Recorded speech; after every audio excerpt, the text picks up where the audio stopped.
Jalan sepanjang 190 meter dan sarana pendukung tebing penahan tanah mulai dikerjakan kick-off ban ke infrastruktur Desa Bojong Jengkol, Kecamatan Ciampea, Kabupaten Bogor, Senin kemarin.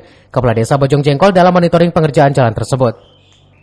3 titik pembangunan yang dibiayai anggaran ban ke infrastruktur desa, salah satunya Jalan Poros 2 Kecamatan dan Desa, Kecamatan Ciampea, Desa Bojong Jengkol, dan Kecamatan Tenjolaya, Desa Cinangneng.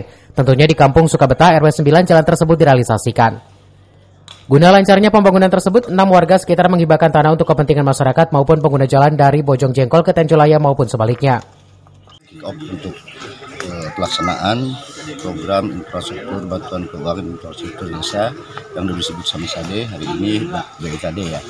Hari ini kita alokasikan untuk tahun ini di 3 titik lokasi.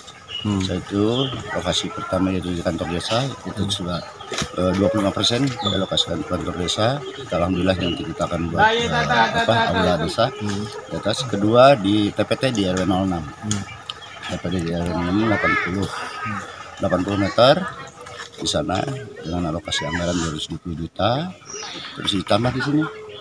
Ini di wilayah RT 1 RW 9 yaitu Jalan Poros tembus antar desa antar kecamatan.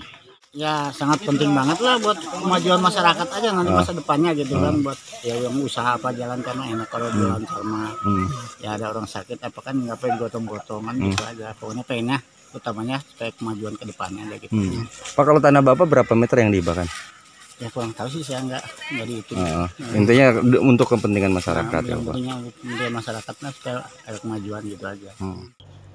Dari Ciampea, Kabupaten Bogor, Iman Abdurrahman melaporkan.